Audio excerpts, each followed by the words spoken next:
সারাদিন এই সংসারের কাজ করে যে সমস্ত ভক্তবৃন্দ আমার নাম গুণকীর্তন করে তারা হলো আমার নিবেদিত প্রাণ।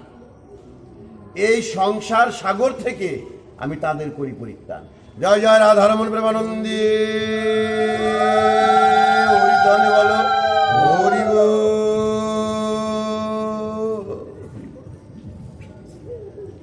কারণ আমরা দেখেন যারা প্রকৃত ভক্ত তারা ঝড় মেঘ বৃষ্টি তাদেরকে কিছুতেই আটকাতে পারে না। তারা ভক্ত সঙ্গে চলে আসে এবং ভগবানের দর্শনে ছুটে আসে। এই জন্য মহতে বলছে যে কৃষ্ণ প্রেমের ঢেউ লেগে গেছে যার প্রাণে, কৃষ্ণ প্রেমের ঢেউ লেগে গেছে যার প্রাণে, তারে ঘরের বাহির করে আনে প্রেম নদী ছোটের তাতে। এই যে প্রেমের যে একটা টান, ভগবানকে ভালোবাসতে একমাত্র প্রেমের দ্বারাই তাকে ভালোবাসা যায়। এই জন্য মীরাবাই বললেন যে বিনা প্রেম সে নাহি মিলেগা নন্দলালা। ভগবানকে কিন্তু প্রেম ছাড়া পাওয়া যাবে না। আমি যতই ভোগ রাখ দেই আর যতই ফল ফলালি আইনিয়ে দেই আর যত ভালো মিষ্টি সামগ্রী আইনিয়ে দিই তাতে কিন্তু ভগবান খুশি না। ভগবান খুশি কিসে? ভগবান খুশি হলো ভক্তিতে, প্রেম এবং ভক্তি। তাই প্রেম ভক্তি আর এই ভক্তিতে হলো জীবের মুক্তি। এখন এই জীবের ভক্তি কোথা থেকে আসে? শ্রদ্ধা থেকে। শ্রদ্ধা থেকে ভক্তির উৎপত্তি। আর এই শ্রদ্ধা কোথা থেকে আসে? এই সাধুসঙ্গ ভক্তসঙ্গ করলে। যত সাধুসঙ্গ ভক্তসঙ্গ করা যাবে তত তার শ্রদ্ধার উৎপত্তি হবে, আর শ্রদ্ধা যতই উৎপত্তি হবে ততই তার ভক্তির উৎপত্তি হবে। আর এই ভক্তি যখন গাঢ় হবে তখন ভগবানের সান্নিধ্য সে লাভ করতে পারবে, তিনি রাধা গোবিন্দের চরণ প্রাপ্ত হবে। জয় জয় রাধারমণ প্রেমানন্দী হরিধ্বনি বলো হরি বল হরি বল হরি বল।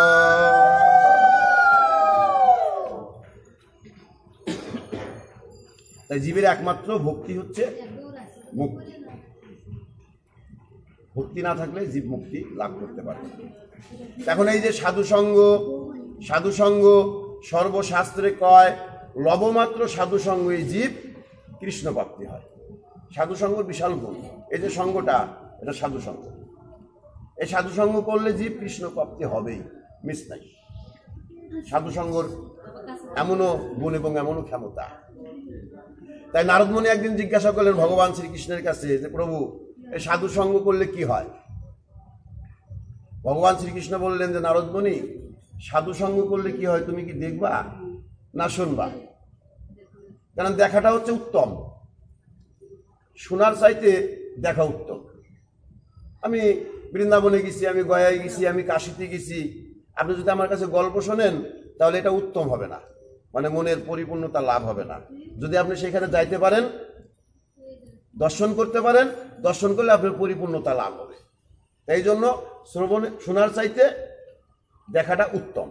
তাই নারদমুনি বললেন যে প্রভু যদি দেখতে পাই তাহলে আর শোনে কি? তখন বলা আচ্ছা ঠিক আছে, তুমি যেহেতু দেখতে পাবা তাহলে তুমি যাও ওই অরণ্যে। বনের ঠিকানা দিয়ে দিছে যে বনে যায় দেখো একটা কাঠবিড়ালি, আমার কথা বলে না, একটা কাঠবিড়ালি এ গাছ থেকেও গাছে যাচ্ছে, লাফালাফি ফালাফালি করতেছে। মানে কাঠবিড়ালির স্বভাবই ও কোনো সময় জন্য স্থির থাকে না, এক জায়গায় থাকে না। তো এই কাঠবিড়ালিরা ওই গাছে গাছে ওঠে, ও গাছে ওঠে, ও গাছে ওঠে। তো তুমি এই কাঠবিড়ালির কাছে জিজ্ঞাসা করবা যে এই কাঠবিড়ালি সাধুসঙ্গ করলে কি হয়? তখন এই কাঠবিড়ালির কাছে এসে নারদমুনি জিজ্ঞাসা করলেন যে এই কাঠবিড়ালি সাধুসঙ্গ করলে কি হয়? তখন কাঠবিড়ালির সঙ্গে নারদমুনি আলিঙ্গন দিলেন। তো পরমত বৈষ্ণব নারদমুনির কৃপা লাভ করলেই ভগবানের কৃপা লাভ হয়। এই জন্য বলছে বৈষ্ণবেরই হলে দয়া, লাগে না তার কাশি গয়া, সকল তীর্থ আমার বৈষ্ণবের চরণ। বৈষ্ণবের চরণ সকল তীর্থের ফল। তা এইবার কাঠবিড়ালির কাছে জিজ্ঞাসা করলেন, কাঠবিড়ালি কি করলেন? দেহ রাখলেন। দেহ রাখাটা কি? তার যে স্বভাবটা পরিবর্তন, স্বভাবটা যে তার পরিবর্তন হলো। কেন স্বভাবটা পরিবর্তন হলো? এই যে কাঠবিড়ালির মতো স্বভাব আমার আছে, আমার মনটা স্থির না, এই গাছে ওঠে, ও গাছে ওঠে, অমুক জায়গা যায়, অমুক জায়গা যায়, এই কাজ করে, ও কাজ করে, মন। তাই মন হচ্ছে পশু সমতুল্য। তাই কাঠবিড়ালির সঙ্গে তুলনা করছে, দেখো খালি এই গাছে ও গাছে ঘোরাফেরা করে, স্থির না। স্থির না হলে তো ভগবানের কৃপা লাভ হয় না, আমাদেরও স্থির হইতে হবে।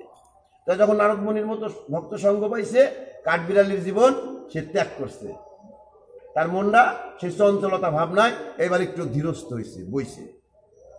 যে ভক্ত সঙ্গ করলে কি হয়, মনটা শুদ্ধ হয়, পবিত্র হয়।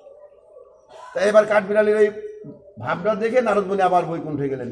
তাই বললেন, প্রভু বুঝতে তো পারলাম না সাধু সঙ্গ করলে কি হয়। বলে তুমি এইবার যাও, এবার দেখো ওই আমার ভক্তের বাসায় একটা গাভী, তার গাভীর কেবলই আইস বাছুর হবে, গোবর্ষ।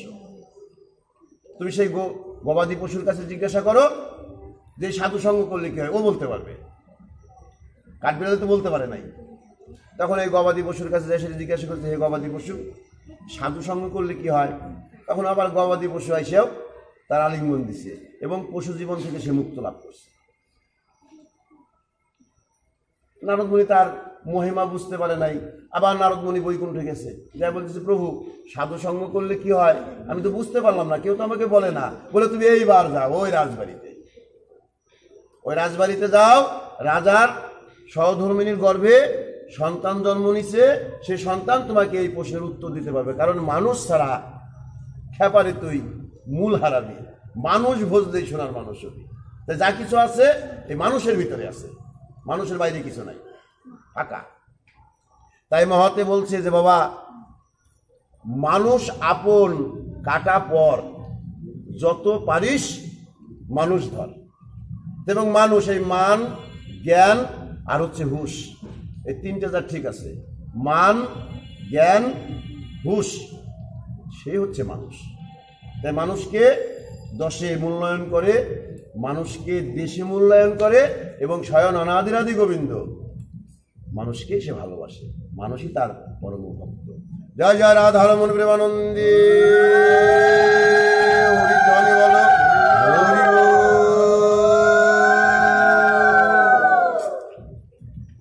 আমাদের মূল উদ্দেশ্য হচ্ছে আমাদেরকে মানুষ হতে হবে। আমরা গুসাই হব না, আমরা বাবাজি হব না, আমরা ব্রহ্মচারী হব না, আমরা কি হব? মানুষ। আমাদের মা বাবারা বলছে ছোটবেলায়, আমাদের বলছে, বাবারে লেখাপড়ি শেখ, লেখাপড়ি শিখলে তুই মানুষ হবি। কিন্তু আমরা মানুষ হওয়ার চেষ্টা কিন্তু কেউ করি না, কেউ মানুষ হওয়ার চেষ্টা করি না।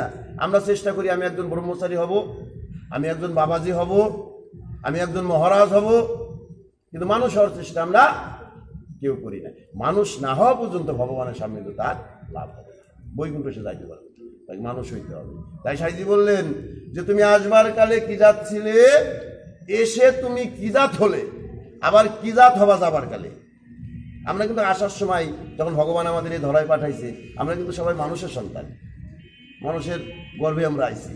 আমরাও ছোটবেলা মানুষ ছিলাম, ছিল না হিংসা, ছিল না নিন্দা, ছিল না লোভ, ছিল না কাম, ছিল না ক্রোধ, আমাদের কিন্তু কোনো কিছুই ছিল না। আমরা আপন কেউ চিনতাম না, পর কেউ চিনতাম না, কিচ্ছু ছিল না আমাদের। তখন আমরা ছিলাম কি? শুদ্ধ মানুষ। তাই আমরা এই পৃথিবীতে আসার পরে আচরণে আমাদের এই কাম, ক্রোধ, হিংসা, নিন্দা, অহংকার, অভিমান, এগুলো আমাদের জর্জরিত করছে। এখন জর্জরিত করে মানুষ ছিলাম, এখন আমি অমানুষ হয়ে গেছি। ছিলাম মানুষ কিন্তু হয়ে গেছে অমানুষ। তাই অমানুষ হয়ে ভগবানের সান্নিধ্য লাভ করা যাবে না। ভগবানের সান্নিধ্য লাভ করতে গেলে একজন মানুষ হইতে হবে। তাই আমাদের এই হিংসা ছাড়তে হবে, নিন্দা ছাড়তে হবে, অহংকার ছাড়তে হবে, অভিমান ছাড়তে হবে। এগুলো সমস্ত কিছু ঝেড়ে ফেলে দিয়ে সঠিক হইতে হবে। তাই বললেন যে এই দেহটা করো খাঁটি, সঙ্গের সাথে ভগবান হবে। খাঁটি মানুষের সঙ্গের সাথে সর্বসদাক্ষণ ভগবান থাকে। তাই বিজয় সরকার বললেন যে ঝেড়ে ফেলো ময়লারে মাটি। ময়লা মাটি এগুলো আমার দেহের ভিতরে যেগুলো আছে, কাম, ক্রোধ, লোভ, লালসা, মোহ, মৎসর্য, ছয়টা রিপু, দুর্জয়, এটা ময়লা মাটি। অহংকার, হিংসা, এগুলো ময়লা। তাই বলছে ছাড়ো দেহের কুটিনাটি, ঝেড়ে ফেলো দেহের ময়লারে মাটি, এই দেহখান করো খাঁটি, এবার সঙ্গের সাথী হবেন ভগবান। যদি আমরা খাঁটি মানুষ হইতে পারি, সঙ্গের সাথে সবসময় যেন আমাদের ভগবান থাকে। আর যদি এগুলো না ছাড়তে পারি, তাহলে আমরা খাঁটি মানুষ হইতে পারবো না, আর ভগবানেরও আমরা দর্শন করতে পারবো না। তা এবার কি করলেন নারদ মুনি? ভগবান তাকে বললেন যে তুমি যাও ওই রাজবাড়িতে, রাজার সহধর্মিনীর গর্ভে একটা পুত্র সন্তান হয়েছে, এই মানুষই তোমার প্রশ্নের উত্তর দিতে পারবে। কারণ এই মানুষের ভিতরে আছে মনুষ্যত্বা, মানুষের ভিতরে আছে জ্ঞান, যা আমি অন্য কোনো প্রাণীর ভিতরে দেইনি। যেমন বৃক্ষ আদি, ভগবান শ্রীকৃষ্ণ বৃক্ষ আদি সৃষ্টি করলেন। বৃক্ষের ভিতরে একটি গুণ, শুধু জীব শক্তি, একটি শক্তি ভগবান দান করলেন, জীব শক্তি, মানে ওটা তাজা জীবন আছে, তাই জীব।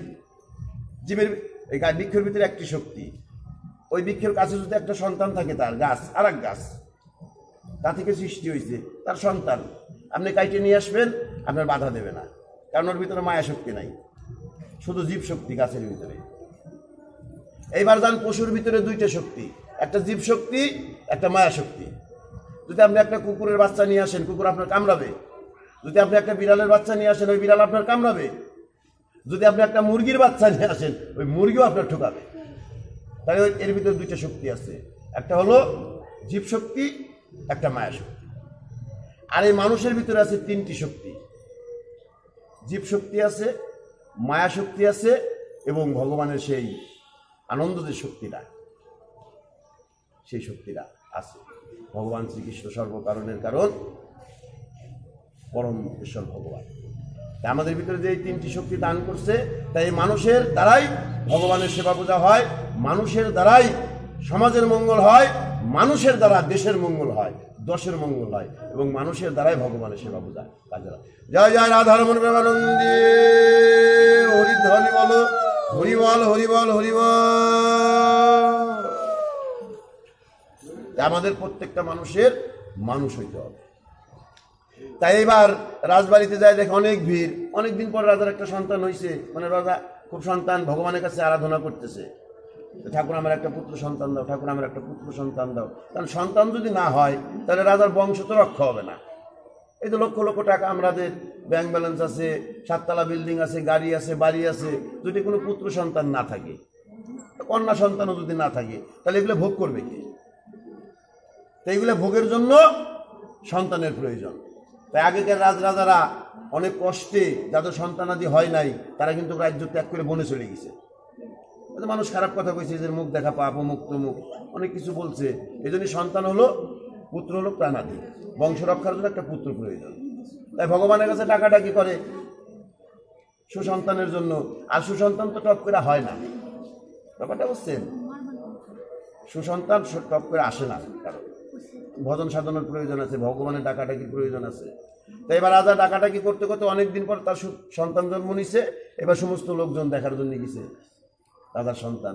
এর ভিতর নারদমণি উপস্থিত। ওই যে সাধু সঙ্গ করলে কি হয়, উনি জিজ্ঞাসা করছে ঠাকুরের কাছে, বললো ওই সন্তানই তোমার জবাব দেবে। তখন ওই দোলনায় শোয়াই রাখছে। এইবার নারদমণি যায় সেটা সন্তানের কাছে যে সেটা দাঁড়াইছে, যে ভক্ত তুমি বলো ভক্ত সঙ্গ করলে কি হয়? তখন বললো যে নারদমণি, ভক্ত সঙ্গ করলে কি হয় তুমি জানো না? বলে যে না, আমি তো জানি না, আমি জিজ্ঞাসা করছি প্রভুর কাছে, প্রভু আপনার কাছে পাঠাইছে। বলে দেখো নারদ, আমি বনে কাঠ বিড়ালি ছিলাম, তোমার মতো মনির সঙ্গ লাভ করে আমি কাঠ বিড়ালি জীবন ত্যাগ করছি, গবাদি পশু করে জন্ম নিয়েছি। এইবার আবার তোমার মতো ভক্তের সঙ্গে আমি সঙ্গ করছি, এখন এই গবাদি পশুর জীবনটা ত্যাগ করে এইবার আমি মনুষ্য করলে আইছি, আমি মানুষ হয়েছি। তাই হে নারদমণি, সাধু সঙ্গ করলে কি হয়? পূর্ব জন্মে রাজভাগ্য হয় তার, সে রাজার ঘরে জন্ম নেয়, এবং নরক যন্ত্রণা যদি তার থাকে, ভক্ত সঙ্গ করলে নরক থেকে সে মুক্তি লাভ করে বৈকুণ্ঠ ধাম প্রাপ্ত হয়। জয় জয় সাধুগুরু বৈষ্ণব গোসাই প্রেমানন্দী, হরিধ্বনি বলো, হরি বল। তাই এই কারণে আমরা এই সাধু সঙ্গ ভক্ত সঙ্গ করি। কেন করি? যে আমরা জ্ঞানে অজ্ঞানে যদি কোনো অপরাধ করে থাকি, এই সাধুগুরু বৈষ্ণব আপনাদের চরণে দণ্ডপাত, আপনারা আশীর্বাদ করবে, ঠাকুর যেন আমার সমস্ত পাপ তাপ হইতে মুক্ত দান করে এবং আমার জন্য ভগবান ভালো রাখে। এইটুকু। এই জন্য সাধুসঙ্গের গুণ। সাধুসঙ্গ করলে কি হয়? এ জন্ম তো সাধুসঙ্গ যদি করতে পারি, এ জন্ম তো এইভাবে সুখে শান্তিতে যাবেই। পরবর্তী যে জন্মটা, ভালো ঘরে যাবে, ভালো ঘরে হবে, একজন বৈষ্ণবের গর্বে হবে, আর নইলে একজন রাজার গর্বে হবে। কিসের গুণে হবে? এই সাধু সঙ্গের গুণে। এটা হলো কর্ম। এই সাধু সঙ্গটা হচ্ছে কর্ম। তা কর্ম হলো আমাদের সাথের সাথী। আমরা কর্মের দোষেই দুঃখ ভোগ করি, আবার এই কর্ম দোষে আমরা সুখ ভোগ করি। ভগবান শ্রীকৃষ্ণ বললেন যে কর্ম হলো জীবের সাথের সাথী। তুমি যেমন কর্ম করবা বাবা, তুমি তেমন ফল পাবা। তুমি কর্ম করছো খারাপ, ভগবান রাখছে তোমার খারাপ জায়গা, কিন্তু ভগবানের দোষ দিয়ে কোনো লাভ হবে না। কারণ কর্মটা তোমার খারাপ, তুমি খারাপ করছো, ভগবান সেটা ফল দান করবে। ভালো করলে ভালো দেবে, খারাপ করলে খারাপ দেবে। কারণ ভগবানের কাছে কিন্তু কোনো পার্সিয়ালিটি নাই, মানে সঠিক। তার প্রমাণ দেখেন গোবিন্দ ঘোষ নবদ্বীপে গৌরাঙ্গ মহাপ্রভুর সঙ্গে উনি সন্ন্যাসী গেছিল। গোবিন্দ ঘোষ উনি ভক্ত, পরম ভক্ত, ব্রহ্মচার্য পালন করত, সন্ন্যাসী। তার হরিদাস, গোবিন্দ ঘোষ, নরোত্তম কয়েকজন মিলে ভিক্ষা অন্ন করে প্রভুকে সেবা দিত, ওরা প্রসাদ পাইত। আর প্রভু ওই মুখ শুদ্ধির জন্য একটা হর্তকি চাইত গোবিন্দ ঘোষের কাছে। গোবিন্দ ঘোষের ডিউটি ছিল ওই হর্তকি খুঁজে, গাছের বাগানে যায় গাছের থেকে হর্তকি খুঁজে একটা করে হর্তকি এনে দিত, একটা। এখন মহাপ্রভু ওই হর্তকি শোধন করে মুখ শুদ্ধ করত। তাই গোবিন্দ ঘোষ মনে মনে চিন্তা করলো যে প্রত্যেক দিনই তো প্রভু হর্তকি চায়, তাই আমার খুঁজতে কষ্ট হয়, বন জঙ্গলে যাওয়া লাগে, গাছে উঠা লাগে, তাহলে আমার কষ্ট হয় না। এই কষ্টের জন্য প্রভুর জন্য কয়টা হর্তকি রেখে দিই। ওরা ঝোলা ছিল, গাছ থেকে কিছু হর্তকি পাই না, ঝোলার ভিতরে রেখে দিয়েছে। আর এক বাড়িতে গেছে, প্রভু তো এক জায়গায় থাকতো না, সন্ন্যাসীরা এক জায়গায় থাকে না। সন্ন্যাসীরা আজ রাজবাড়িতে যদি সূর্য ওঠা দেখে, কায়লা রাজবাড়িতে থাকবে না। তাই কি সন্ন্যাসীর ধর্ম? ফরিদপুর যাবে, কুষ্টিয়া যাবে, সারা দেশ ঘুরে ঘুরে বেড়াবে, এক জায়গায় কোনোদিন দুই সূর্য দেখবে না সন্ন্যাসী, তাহলে তার পাপ হবে। গৌরাঙ্গ মহাপ্রভু সন্ন্যাসী এবং ওনার দলে আরও কয়েকজন লোক ছিল, ভক্তরা ছিল। তাই এবার সেবা করে উঠছে মহাপ্রভু, বলছে যে গোবিন্দ একটা হর্তকি আনো। তো গোবিন্দ ঝুলার ভিতরে হাত দিছে, দিছে প্রভুর কাছে। তখন বলতেছে যে গোবিন্দ এত তাড়াতাড়ি হর্তকি কোথায় পাই? বলতে প্রভু কালকে কয়টা হর্তকি রেখে দিয়েছিলাম, আপনারই তো লাগে, আপনার সেবা পূজাই তো লাগে। বলে যে তাহলে তুমি সঞ্চয় করছো? বলে হে প্রভু। প্রভুর কাছে তার মিথ্যা কথা বলা যাবে না, সে তো স্বয়ং ভগবান, অন্তর্যামী, সব জানে। তখন বলে যে গোবিন্দ তোমার ভিতরে সঞ্চয়ের বাসনা আছে। যাদের ভিতরে সঞ্চয়ের বাসনা আছে তারা সন্ন্যাস ধর্ম পালন করতে পারবে না। এই জন্য মহাপ্রভুর বিধানে আছে ওই 5 বাড়ি নয় 7 বাড়ি ভিক্ষা, বেশি করা যাবে না। এখন আর আমরা যে সন্ন্যাসী হয়েছি দেখবেন, এই গ্রামেও ভিক্ষা করতেছি, ওই গ্রামেও ভিক্ষা করতেছি, বস্তা না ভরা পর্যন্ত আমার ভিক্ষা ফুরাইতেছে না, অথচ আমরা সন্ন্যাসী বলে দাবি করি, আমরা বৈষ্ণব বলে দাবি করি, আমরা সাধু বলে দাবি করি, কিন্তু হই নেই। হইতে হবে বাবা, তুমি সন্ন্যাসী হও, ভগবান তোমার কৃপা, ভগবানের কৃপা তোমার লাভ হবে। তুমি সাধু হও, গোবিন্দ তোমার দর্শন হবে, তুমি বৈকুণ্ঠবাসী হবা। কিন্তু তুমি যদি না হয়ে কও, তাহলে এটা সমাজ মানবে না, ভগবানও মানবে না। যেরকম আমি পুলিশের চাকরি করি না, কিন্তু পুলিশের পোশাক পরে ঘুরে বেড়াই, জনগণকে আমার ভালো কবি কবি। যদি আমি পুলিশের পোশাক পরে ঘুরে বেড়াই, তাহলে আমার পুলিশের চাকরিটা হইতে হবে নাকি? চাকরিটা পুলিশের করি না, নাম নাই খাতায়, অথচ পুলিশের পোশাক পরে রাজবাড়ি দিয়ে বন্দুক খাতে করি না ঘুরে বেড়াই। ধরে নিয়ে যাবি না, আবার নিয়ে যাবি। এই জন্য আগে সাধু হও, সাইজো না, সাজা সাধু কোনো মূল কথা। তাই এবার গোবিন্দ ঘোষকে বললো যে গোবিন্দ ঘোষ তুমি আমার এই সন্ন্যাস ধর্ম, আমার এই দল তুমি ত্যাগ করো, গৃহে যাও, গৃহে যাও। এই তোমার বাসনা আছে, সঞ্চয়ের বাসনাটা আছে, এই সঞ্চয়ের বাসনা যেদিন পরিপূর্ণতা হবে, লাভ হবে, সেই দিন তুমি আমার সঙ্গে আবার আসবা। তাই বলে প্রভু এই তো আমার জন্য সঞ্চয় করি নাই, আমি যে সঞ্চয়টা করছি এটা তো আমার জন্যই করি নাই প্রভু, আমি তো আপনার জন্যই করছি। বলে যে না গোবিন্দ, সঞ্চয় সঞ্চয়, যেমন চুরি চুরি, সেটা 1 টাকা চুরি হোক আর 1 লাখ টাকা চুরি হোক, চুরি যেটা সেটা চুরি, সঞ্চয় যেটা সেটা সঞ্চয়। তুমি আমার জন্য করলেও করছো, তোমার জন্য করলেও করছো। কেন তুমি সঞ্চয় করছো? যে তোমার একটু কষ্ট হবে ভর্তুকি আনতে যায়। তো বাবা কষ্ট ছাড়া গোবিন্দ মেলে না, কষ্ট না করিলে কেষ্ট মেলে না। তুমি যেহেতু সুখের আশা করছো, তাহলে যাও, সুখে যাও, সুখে শান্তিতে থাকো, সুখে ভগবান যাবে না। কেন সুখে ভগবান যাবে না? তার দৃষ্টান্ত প্রমাণ মহাভারত। যতদিন পর্যন্ত বনবাসী ছিল পঞ্চপাণ্ডব, কষ্ট করত, ততদিন পর্যন্ত ভগবান তাদের সাথে ছিল। যেই রাজ্য ফিরে পাইল, ওরা রাজা হইল, ভগবান তারকায় চলে গেল। সুখে ভগবান নাই। এই জন্য মহতে বলছে, যদি দুঃখ পেলে তোমায় মেলে দয়াল, আমি দুঃখ সাগরেই বাড়ি করি, আমি সুখ সাগরে আর যাব না, আমি আর সুখে যাব না, আমি দুঃখেই থাকবো, তাও যেন তোমার সঙ্গে থাকতে পারি। তখন গোবিন্দ ঘোষ বলল যে, প্রভু আমার অপরাধ হয়েছে, আমি স্বীকার করছি, প্রভু আপনি আমাকে ক্ষমা করেন। মহাপ্রভু বলল যে, না, আমার কাছে তো কোনো ক্ষমা নাই, কেননা আমি কারোর আপন না। ভগবান কিন্তু কারোর আপন না, আবার কারোর ফল না। আমি শুধু মানুষের এই জীব দেহে আছি সাক্ষী রূপে। পাপ করলেও তুমি সাজা পাবা, পুণ্য করলেও তুমি সুখ পাবা। আমি তোমার দেহের ভিতরে সাক্ষী রূপে আছি। তাই বলছে, পরম থাকে নিরাকারে, খেলছে খেলা নীরবে, জীবাত্মা জীবিত থাকে পরমাত্মার জোরেতে। পরম আমার দেহের ভিতরে আসা যাওয়া করতেছে, বাতাস রূপে আছে, তাই আমার জীব দেহটা তাজা আছে, আমার এই দেহ দ্বারা কাজ হচ্ছে। যেদিন পরম থাকবে না, আর কাজ হবে না। তাই ভগবান শ্রীকৃষ্ণ বললেন যে, পাপের ভাগীও আমি না, পুণ্যের ভাগীও আমি না, আমি শুধু সাক্ষী রূপে। তুমি কর্ম করবা, আমি ফল দেবো। ভালো কর্ম যদি করো ভালো ফল, খারাপ কর্ম করলে খারাপ ফল। ফলের ভাগী তুমি, ভালোটার ভাগীও তুমি, মন্দটার ভাগীও তুমি। তাই বললো যে, গোবিন্দ ঘোষ তোমার দলে আমার রাখবো না, আমার কাছে কোনো ক্ষমা নেই। অপরাধ করছো তার সাজা হবে। তুমি গৃহে ফিরে যাও, সঞ্চয়ের বাসনা তোমার মন থেকে আগে দূর হোক, তারপর তুমি সন্ন্যাসে এসো। বলে, প্রভু সেদিন আমি আসতে পারবো তো? বলে যে, হ্যাঁ। বলে, যাও। তখন গোবিন্দ ঘোষের বিদায় করে দিল। গোবিন্দ ঘোষ আর গৃহে গেল না, যে আমি আর ওই গৃহে যাবো না, কারণ ওই গৃহ থেকেই তো আবার সন্ন্যাসীর লোক লালসাগুলা সৃষ্টি হয়েছে। উনি নদীর কিনারে একটা কুড়িয়া ঘর উঠে ওইখানেই ওনার জীবন কাটাইল, শেষে আবার মহাপ্রভুর সঙ্গে। আমরা যদি ভুল করি, আমরা যদি অন্যায় করি, যদি ভগবানের কাছে ক্ষমা প্রার্থী হই, তাহলে আমাদের ভগবান শাস্তি দেওয়ার পরেও আমরা আবার গোবিন্দচরণ প্রাপ্তি হব, যদি ভুল করে থাকি। জয় জয় রাধা রমণ প্রেমানন্দী, হরিধ্বনি বলো হরি।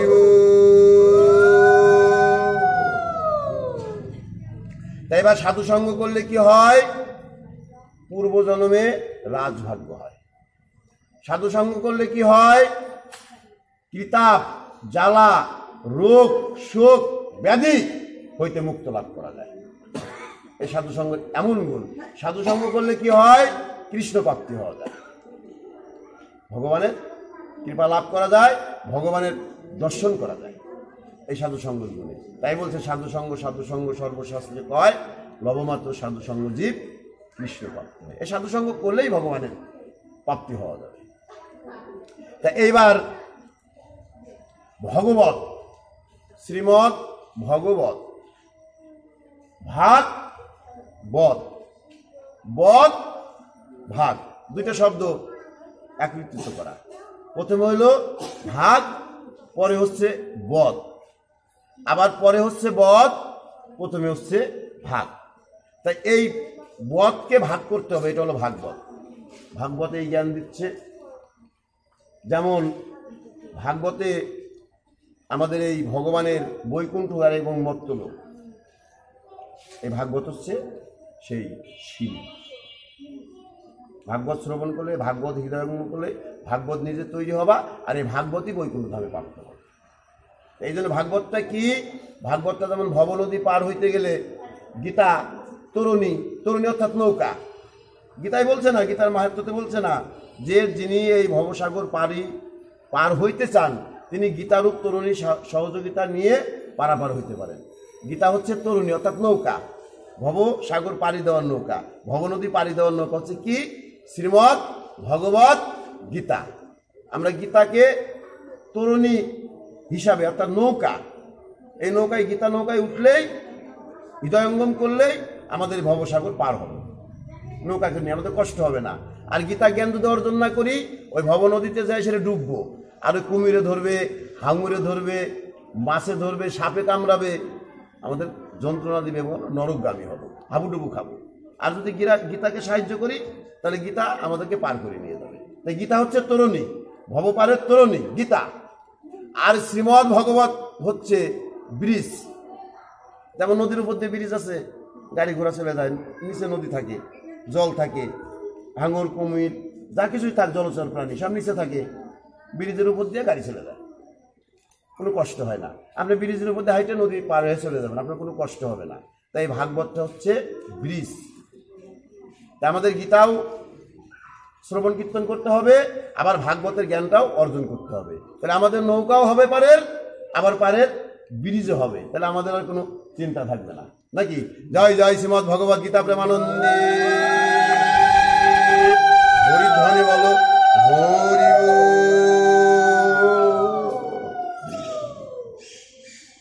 তা এইবার ভাগ আর বধ, তা আমরা কি ভাগ করব আর কি বধ করব? ভাগ বধ আমরা ভাগ করব আমাদের দেহের ইন্দ্রিয়, আর বধ করব কাকে? এ দেহের রিপুকে। এই 10 ইন্দ্রিয় এবং ষড়রিপু, এই 16 জন হচ্ছে 16টা আনা।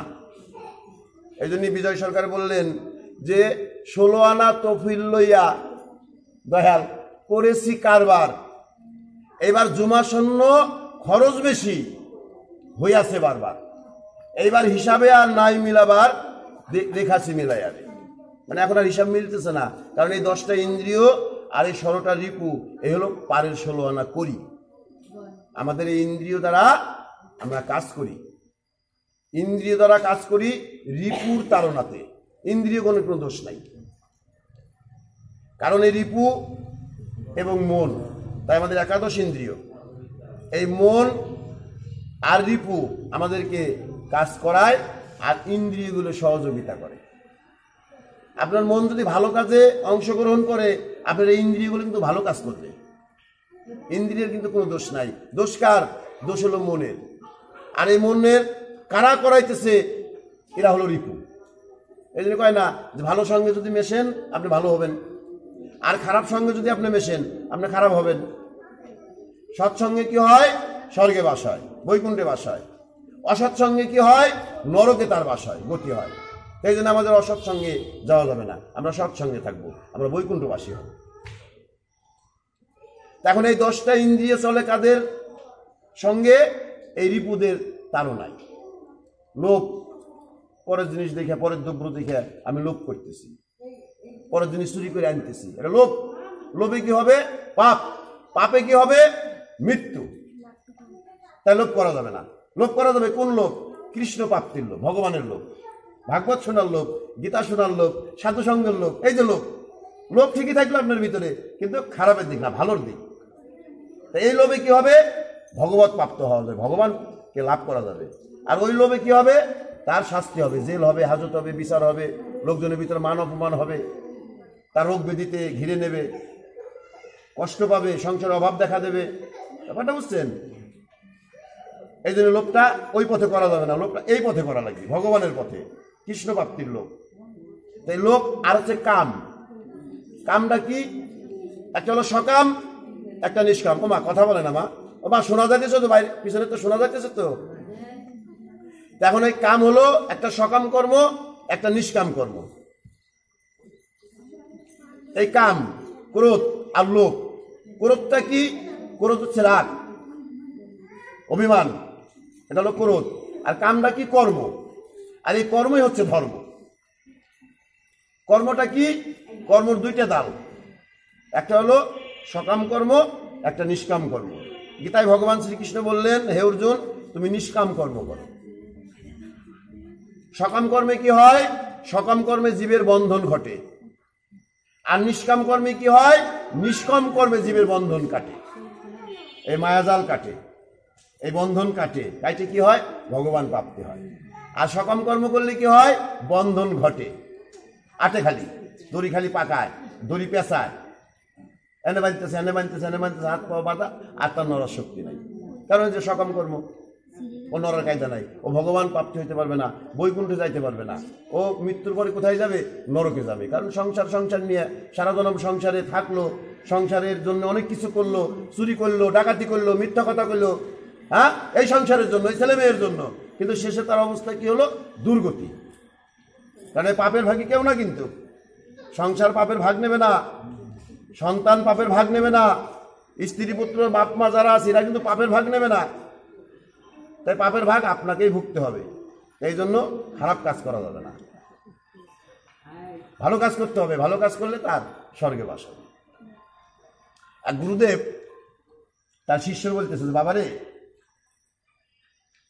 সংসার তো করলি, সন্তানাদিও তো উৎপাদন করলি, এখন সন্তানাদিটা তো বড় হয়ে গেছে বাবা, তো এখন একটু মা কথা বলে না, মা কথা বলে না, এখন গোবিন্দ পদে বতি দে, আয় ভগবানের নামগুলো কীর্তন কর, সাধুসঙ্গ কর, ভাগবত গীতা শ্রবণ কর, জ্ঞান উদ্দীপন হবে, ভগবান প্রাপ্তি হবে। সংসার থেকে এখন বাড়া, সংসারের এই জোঙাল আর টানিস না বাবা। তখন গুরুদেবের প্রতি খুব অসন্তুষ্ট হয়েছে শিষ্য। শিষ্য কয় গোসাই আপনি কন কি, এ বাড়ি আমার, এ বউ আমার, এ ছাওয়াল আমার, এ জায়গা জমি যা আছে সব আমার, আর আপনি কোন কেউ আমার না, আপনার কথা গোসাই বিশ্বাস করলাম না। বলে যে বাবা আমার কথা তুই বিশ্বাস করবি, কারণ অনুমান না, যেদিন বর্তমান দেখতে পারবি, ওই যেদিন নিয়ে সীতাই উঠাবি সেই দিন আমার কথা মনে পড়বি যে গুরুদেবের কথা আমি শুনিনি। তখন বললো যে বাবা তুই যেহেতু আমার কথা বিশ্বাস করতেছিস না, তো একটা কাজ কর, তোর বিশ্বাস হবে। বলে আচ্ছা ঠিক আছে গুরুদেব বলেন কি কাজ করতে হবে। বলে বাবা এই যে আমার এই যে ঝোলার ভিতর তোর একটা গাছ দিলাম, তো এই গাছটা মুখের ভিতর দিয়ে টান হয়ে শুয়ে থাকবি, তখন শক্ত হয়ে যাবে তুই, কিন্তু তাজা থাকবি, মানুষজন কি করবি তো শুনতে পারবি, নড়াচড়া করবি না, শক্ত হয়ে যাবে। লোকজন সবাই মনে করবি মারা গেছে। তো এখন এই গুরুদেব ওই গাছ দিয়ে গেছে।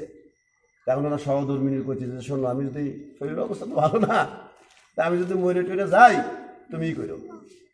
এই যে বাড়ির ফজলি আম গাছটা দেখতেছ বড়, এই গাছটা কাইতে আমার পুরাই। কয় তুমি কি কও, দুজন মানুষ মরার কথা কও। কয় আরে মানুষের মৃত্যুর কথা কওয়া যায় নাকি। ছাগলে কইতেছে বাবা কিটা বাসে কিটা মরে কওয়া যায় না বাবা, আমি যদি মরে যাই তুই এই কামটা করিস। ছাগল কয় বাবার হয়েছে মাথা খারাপ, বাবার বয়স এখনো 50 বছর হইল না, আর বাবা মরে যাবে। তারপরের দিন দুপুরবেলা খাওয়া দাওয়া করে কয় আমি একটু বিছনা করে দেবো, একটু ঘুমাই ঘরে।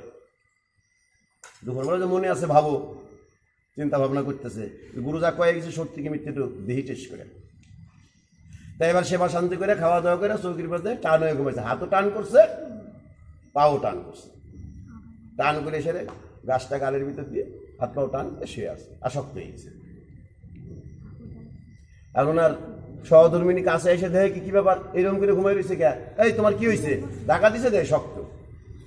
এই রে ভগবান রে, আমার স্বামী মারা গেছে রে, তোরা কোন জায়গায়, এই তোরা কোন, তোর বাপ মরে গেছে, দেখ তোর বাপ কেবলই আসিস ঘুমাইলো আর শক্ত হয়ে গেছে, কান্নাকাটি করতেছে। চাল পড়লো হয়েছে, গ্রাম প্রতিবেশী হয়েছে, একটা অঘটন শুনলে তো সবাই আসে দৌড় পাইয়া। তারপরে জুয়েন মানুষ মেরে তো একটা বিশাল ব্যাপার, মানুষের মনে কিন্তু সহ্য নেয় না। একজন বৃদ্ধ মানুষ মারা গেলে দুঃখ হয় না, জুয়েন মানুষ মারা গেলে কষ্ট হয় মনে, এই জন্য বলে অকাল মৃত্যু। এখনো সময় হয় না কিন্তু চলে যাইতেছে। তাই এবার কান্নাকাটি করতেছে, লোকজন সব ভিড় লাগিয়ে গেছে, করতেছে ভিতরে রাখা যাবে না, তো বাইর কর। তাই হাত পাও টান করা, দরজা দিয়ে আর বাড়ায় না। এখন করতেছে এক কাজ কর, শাল বল করতেছে মা এখন কি করা যায়, তাই দরজা কাটে ফেলাই।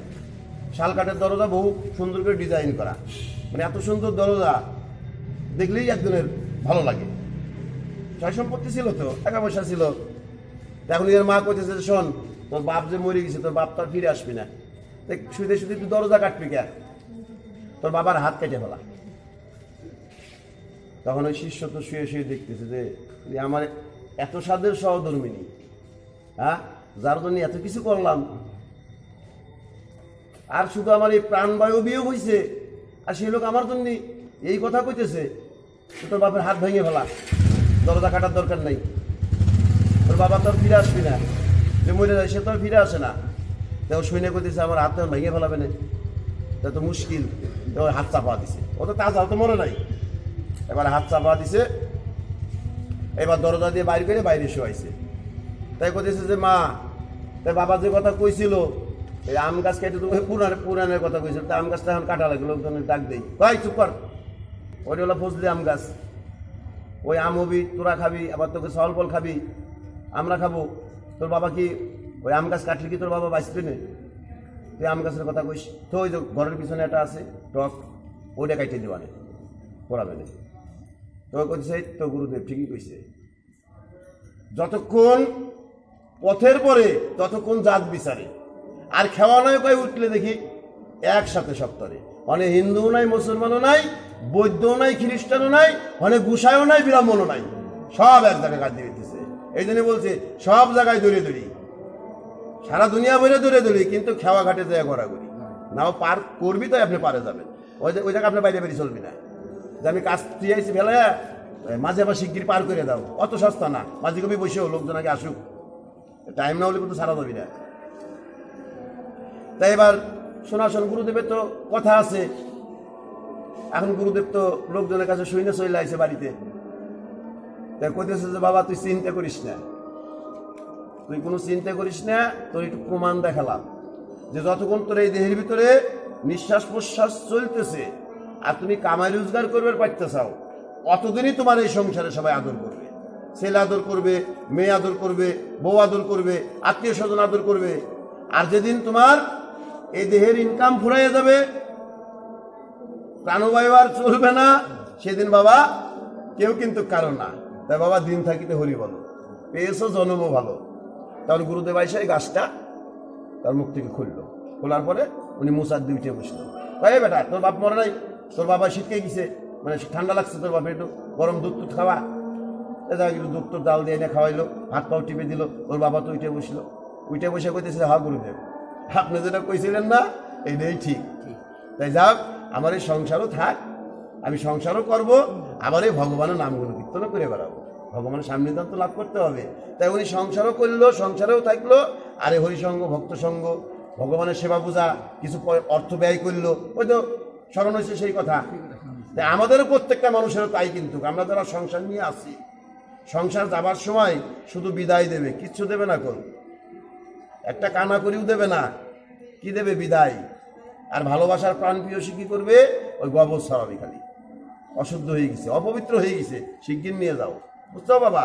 তাই আমরা যে যাই করি সংসারে, যেভাবেই থাকি না কেন, যেন আমরা একটু সাধুসঙ্গ করতে পারি, একটু ভক্ত সঙ্গ করতে পারি, একটু ভাগবত শ্রবণ করতে পারি। তাহলে কি হবে? ভগবানের প্রতি ভক্তি আসবে, আর ভগবানের প্রতি ভক্তি আসলেই আমাদের মুক্তি হবে। জয় জয় রাধা রমন প্রেমানন্দে। হরিধ্বনি বলো, হরি বল, হরি বল, হরি বল। ভক্তবৃন্দ আসছে।